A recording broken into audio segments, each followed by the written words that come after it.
Ito na pala sa mga master. Ito na naging hitsura nung ginawa ko. Ayan, pinasalangan. Gusto nyo mga panood yung gusto mga idol, tapusin nyo yung video. Ayan, pinasalangan. Ito yung bumak na ginagamit.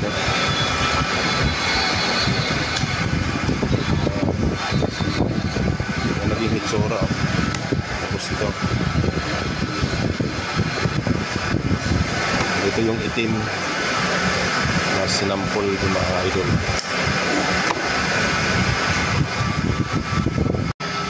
Hey guys, mga idol, magandang hapon sa inyong lahat yan.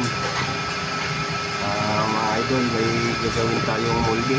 Ayan o, mga master. Ito yung moldy. Gagawin ko na moldy. Ang hirap nito mga master. Ang daming design. Ayan, ayan.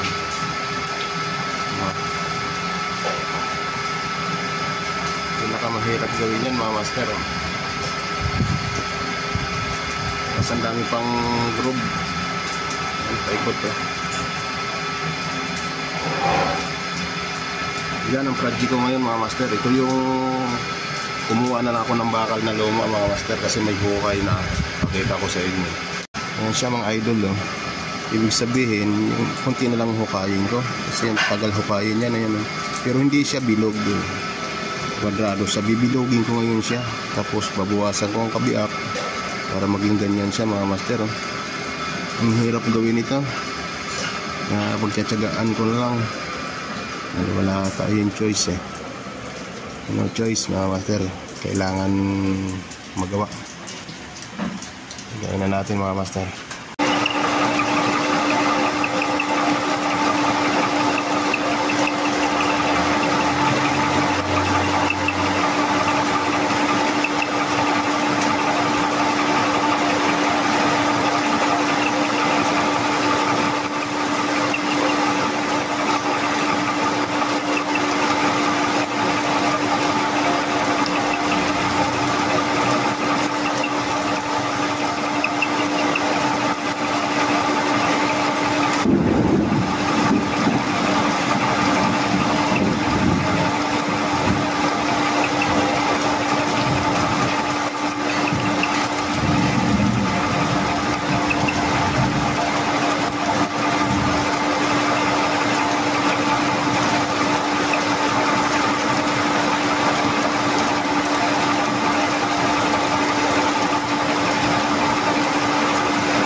Napapansin nyo yung miling yung talim nakahiga.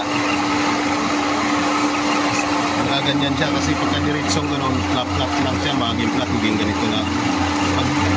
Pag dinigri mo siya, ibig sabihin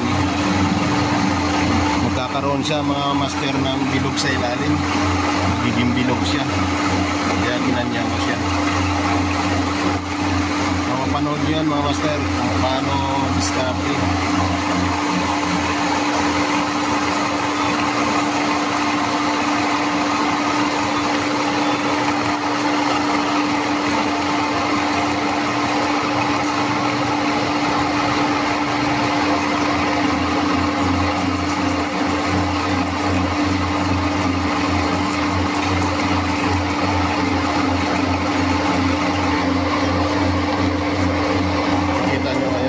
Nakahiga yung katawan ng miling.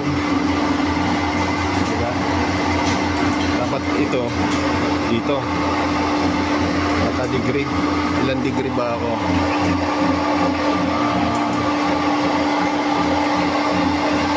25 degree. Ayan yung kinakain niya ngayon. Kaya maging mangyayari mga idol, ganyan ang kakalabasan, magiging bilog sa ilalim, magiging half round, ganun yan. Yan lang ang technique niyan mga idol. Mahirap siya pero pag naisip mo kung paano gawin, madali na lang.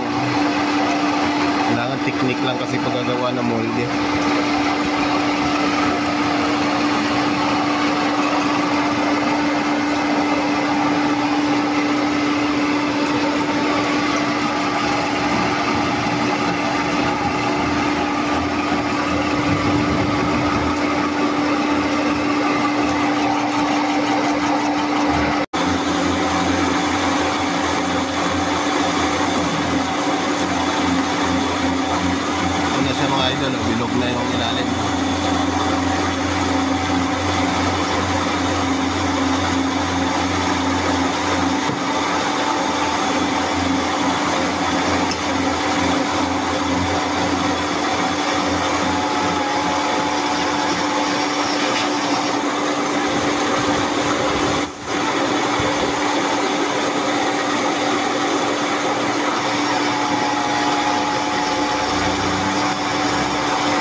idol yung sample. Diba? Pasok na. Ipinisin na lang natin yan mga idol. Master, technique ba ng pagmimiling? Ganyan lang. Pagka kailangan mo ng half round.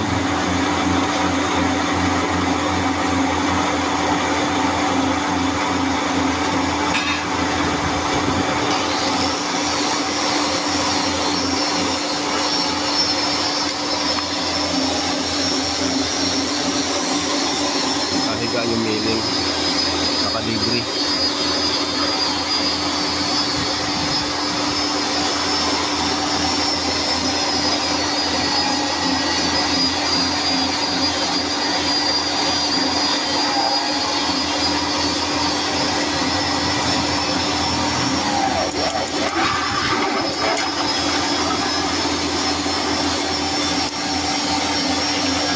Yung mga idol na shafting yan, shafting solid yun. 5/8 na shafting, binibi ako, minimiling ko yung kabiyak para maging ganito, maging palaman siya sa loob. 5/8 yan 5/8 di kalahati, 8 lang ang taas. Ayan yan mga idol, ganyan susuot yan. Ayan, malaki pa ng konti, gagrinderin ko na lang yan. Ayan, susuot yan sa loob para maging ganyan, may butas. Ayan yung ginagawa ko. Ayan siya mga idol, nabaliktad ko, baliktaran para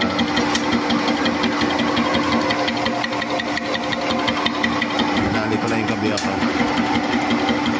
Kabiyak na lang mga idol.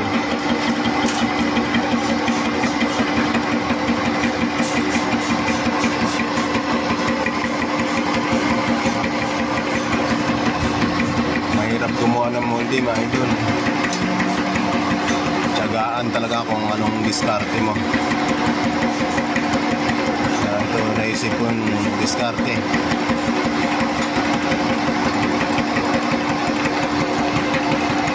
Kung sa plancha man ang kukunin mga idol, mahirap magbilog. Kaya sa shafting na lang, ganyanin mo na lang, pang-half round. Pamamaraan lang, malaking bagay ang milling mga idol. Milling talaga pinakamalaking bagay. Sa sipilya, mahirap pa rin yan. Milling, mali-mali niya lang.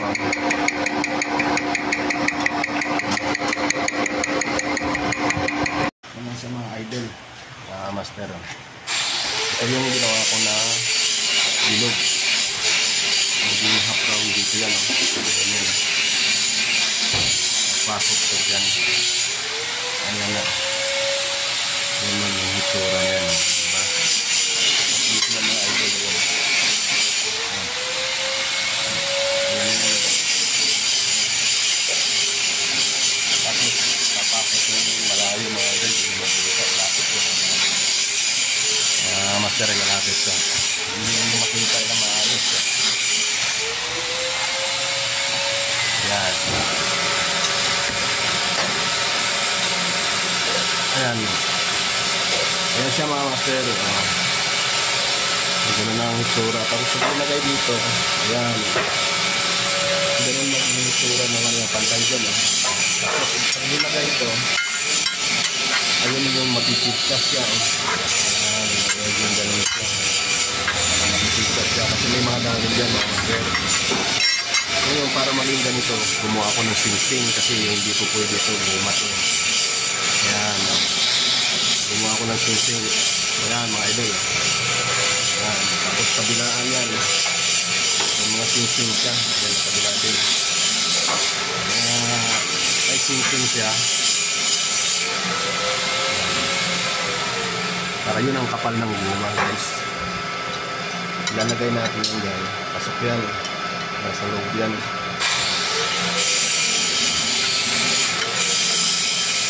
Tapos pag nilagay ito, idol, sipres yan eh, nagguma yan eh.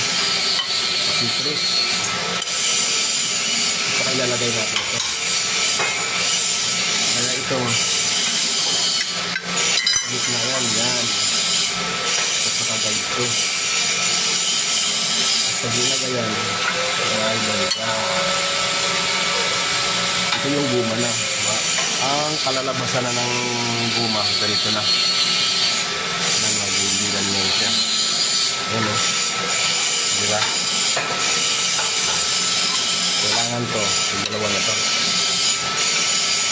Ayan. Para yun ang pamagitan. Magiging ganito yun. Ito yung mga kuwan na yan. Maliit lang ang guma yan mga idol. Kaya pagsasalangan na natin. Hindi ko alam kung anong klaseng guma, kung ganitong guma gagamitin o iba. Bahala na dyan yung magsasalang. Kunin na lang natin, titingnan na lang natin kung anong hitsura ng naging salang. Yan sa mga idol. Ayan yung naging hitsura niya. Yan sa mga master. Ayan sinasalangan o haba na. Ito yung guma niya. Ay, sinampulan ng itim. Hindi natin yung itsura. Ganda. Ito yung yan. Ano yan? Ay, sinasalangan ni Master. Salangan ni Master Danny. Maraming salamat po na mga master sa panonood ng aking mga video. Pagtitiwala. Ito na siya mga idol. Thank you, thank you. Ayun. Ito na siya, haba na mga idol. Maraming salamat.